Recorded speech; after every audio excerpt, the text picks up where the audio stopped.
Assalamualaikum warahmatullahi wabarakatuh. Waalaikumsalam. Alhamdulillahilladzi hadana li hada wa kunna linahtadiya laula an hadanallah. Asyhadu an la ilaha illallah, asyhadu anna Muhammadan abduhu wa rasuluh la nabiyya ba'da. Allahumma shalli wa sallim wa barik ala sayyidina Muhammadin wa ala alihi wa sahbihi ajmain amma ba'du. Rabbi shrah li sadri wa yassir li amri wahlul 'uqdatam min lisani yafqahu qawli. Alhamdulillah, pada kesempatan malam yang berbahagia ini di rumah Akina Herman, ya Kang Herman yang baru, alhamdulillah ya, milik Martinda. Kita mengadakan Dokmong chapter 35 ya. Allah kebetulan berkesempatan di rumahnya Herman. Nanti minggu depan di masjid. Demikian polanya. Namun sebelumnya, mari kita sanjungan sholawat dan salam pada Habibina Muhammad SAW, keluarganya, sahabatnya, dan pengikutnya hingga akhir zaman. Alhamdulillah, iwan billah rohimakumullah, pemirsa Dokmong ya di Dakomang. Teman kita, saudara kita ini, alhamdulillah ya, apa yang diimpikan, yang diinginkan, yang selama ini akhirnya Allah izinkan, Allah berikan, Allah kabulkan. Sebuah nikmat yang besar ini, rumah, walaupun ya bukan rumah baru ya, tapi dikondisikan ya baru. Demikian juga ya.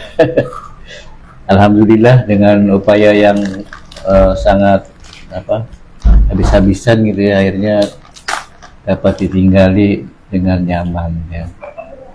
Ya, alhamdulillah.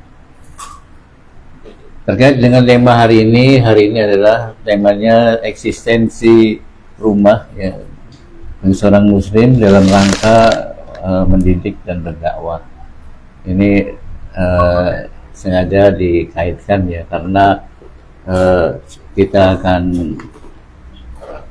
mencoba untuk mereview atau mendaur ulang bahwasanya tujuan kita itu dengan memiliki rumah itu sebenarnya untuk apa gitu.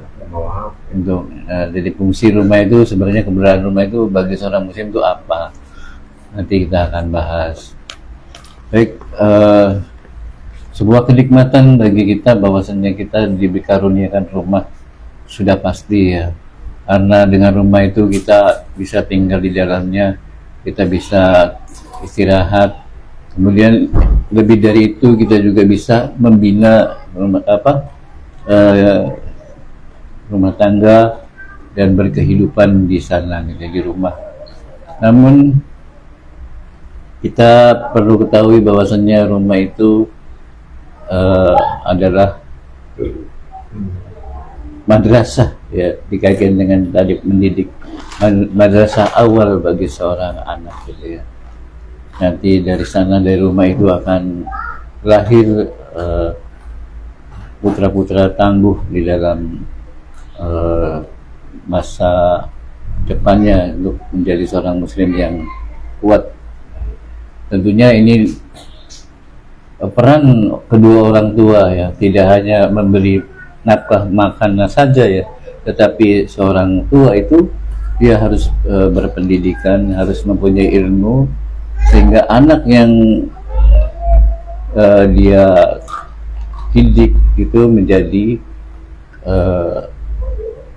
lebih siap menghadapi kehidupan, membimbing akidahnya, ya, ibadahnya, akhlaknya, sehingga dari rumah itu akan tangguh gitu ya, ketika dia berada di luar. Setelah pendidikan di dalam rumah ya, di madrasah pula itu di rumah, maka anak-anak itu akan mempunyai bekal yang kuat. Itu tujuannya. Baik, terkait dengan itu juga di dalam surat An-Nahl ayat 80, A'udzubillahi minasyaitonirrajim. Wallahu ja'ala lakum min buyutikum sakana. Jadi, dan Allah menjadikan bagimu rumah-rumahmu sebagai tempat ketenangan atau tempat tinggal yang tenang. Jadi itulah fungsi rumah itu untuk mencapai ketenangan, ya, ketenangan, sehingga di dalamnya bisa banyak aktivitas yang dilakukan, ya.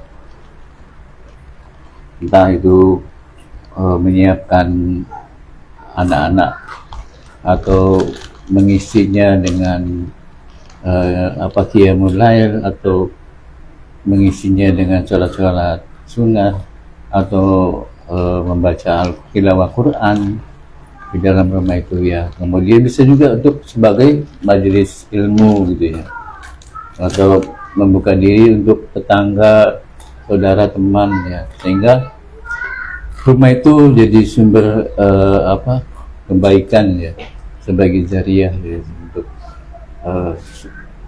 pokoknya bermanfaat lah gitu, sebagai markas bagi kehidupan, terutama esensinya dalam rangka berdakwah. Karena itu diingatkan jangan sampai rumah ini seperti kuburan, sebagaimana di dalam hadis dikatakan, ij'alu fi buyutikum min sholatikum wala tattakhiduha kuburan. Jadi jadikanlah rumahmu itu tempat sholat, ya. Sholat artinya sholat ini di sini tekanannya adalah sholat sunnah, ya. Kalau wajib mesti ke masjid gitu, ya. Ya, sholat sunnah, kita mau sholat tahajud, mau sholat apa aja yang sunnah sifatnya, maka itu kita lakukan di rumah. Dan jangan jadikan sebagai kuburan, sebagai kubur. Bukan artinya ada kuburan di dalam rumah gitu, ya, bukan gitu, ya. Tetapi artinya kita lihat makna kiasan bahwa kuburan itu adalah sebuah, kita bayangkan kubur itu kotor, ya, tidak terawat, gitu, sepi, bahkan senyap, ya, subuh lah dalam artinya itu. Dan jadi rumah itu jangan seperti itu gitu, ya, jangan sampai subuh gitu. Keeng dari bahasa Sunda banyak keengnya. Jadi jangan sampai seperti itu gitu. Tidak ada aktivitas amaliyah yang diperintahkan Allah. Jadi entah itu sholat sunnah, baca Quran, nggak ada, jangan sampai seperti itu gitu, ya. Kemudian aktivitas-aktivitas yang lain gitu, ya, melaksanakan perintah Allah yang lain seperti itu, ya, mendidik anak dan sebagainya. Jadi jangan sampai sepi gitu, ya, seperti itu. Kemudian juga dijelaskan dalam hadis yang lain, la taz'alu buyut lakum maqabiru, jangan, ya, sama, ya, janganlah kalian jadikan rumah kalian seperti kuburan. Inna syaiton yanfiru min baiti ladzi taqra'u fihi suratun Baqarah. Ya, dikatakan di sini bahwa sesungguhnya setan akan lari dari rumah yang dibacakan di dalamnya surat Al-Baqarah. Hadis riwayat Muslim. Jadi rumah kita itu harus dibacakan, ya, paling tidak surat Al-Baqarah gitu, ya, supaya setan lari dari rumah kita gitu, sehingga kita yakin, kita pede lah di rumah kita itu, kita bisa pastikan bahwa setan itu justru yang takut sama kita gitu. Mas Herman sudah beri tempat di sini, terus menceritakan sesuatu yang mungkin akan menjadi support kita semua gitu, ya. Mungkin masih ada tambahan? Baik, kalau sudah ini cukup, kita akhiri dengan doa kafaratul majelis. Subhanallah wa bihamdika asyhadu an la ilaha illa anta astaghfiruka wa atubu ilaik. Wassalamualaikum warahmatullahi wabarakatuh. Hasanah sebelum pembicara Iya, diserahin kita.